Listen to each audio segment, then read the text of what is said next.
Assalamualaikum warahmatullahi wabarakatuh. Alhamdulillah pada kesempatan hari ini saya berada di sini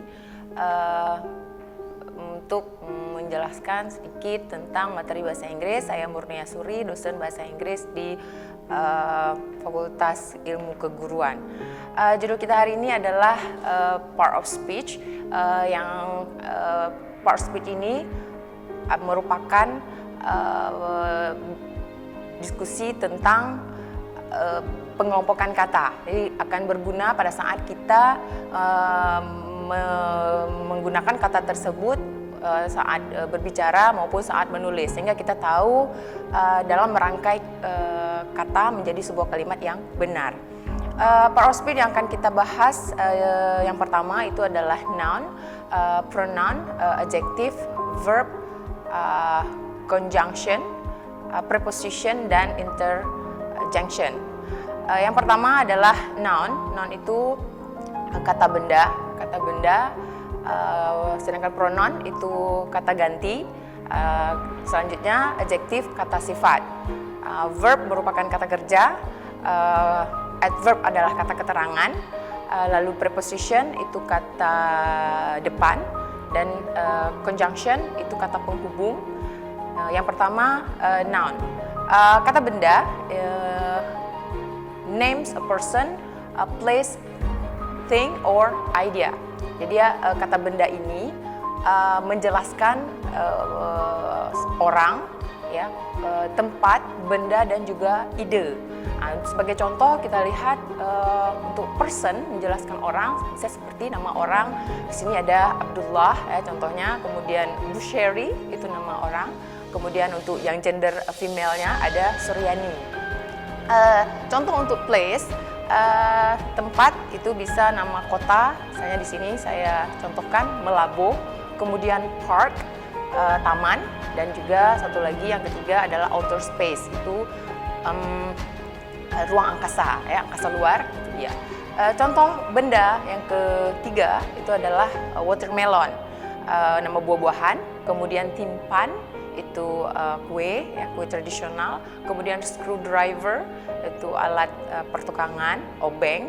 Kemudian contoh yang lain untuk things seperti washing machine, mesin cuci. Contoh untuk ide, idea seperti fairness, acceptance, education, dan juga agreement. Nah, itu.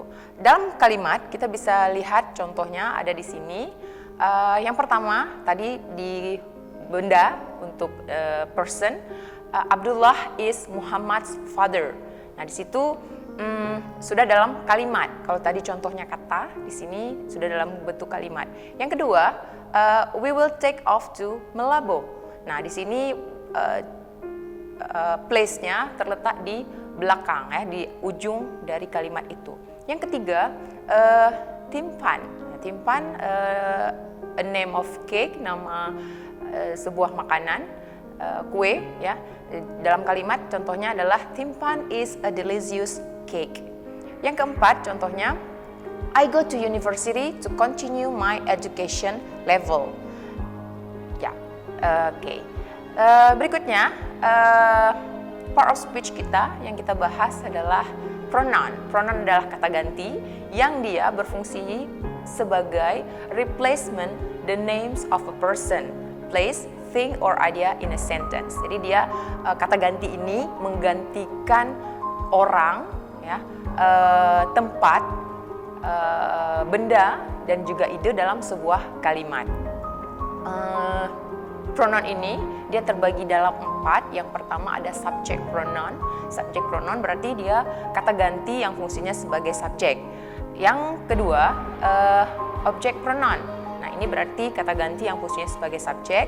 Terus yang ketiga adjective pronoun. Adjective pronoun ini kata ganti yang fungsinya sebagai adjektif. Ya, lebih lanjut nanti ada di contohnya, ya. Kita lihat yang keempat, yang terakhir ada possessive pronoun. Ini kata ganti yang fungsinya dia menunjukkan tentang kepemilikan, gitu, ya. Nah, ini ada uraian lanjutannya. Ya, subject pronoun. Subject pronoun itu adalah tadi sudah disampaikan bahwa subjek pronoun ini kata ganti yang berfungsi sebagai subjek. Ya, seperti I, you, they, we, she, he, dan it. Nah, ada 7 sama pada saat menjadi objek pronoun itu juga masih 7.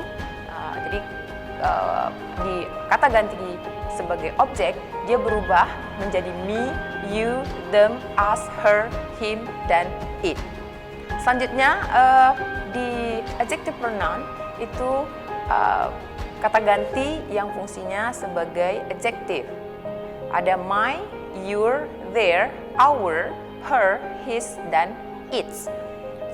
Kemudian yang terakhir di uraian tentang possessive pronoun adalah mine, yours, theirs, ours, hers, his, dan its. Ya, mari kita lihat contohnya. Contoh yang pertama, ini sudah dalam kalimat, ya. I call Jamil last night. Nah, kata gantinya kita temukan di situ. I call him last night. Nah, Jamil terganti menjadi him itu karena dia adalah he waktu menjadi subjek.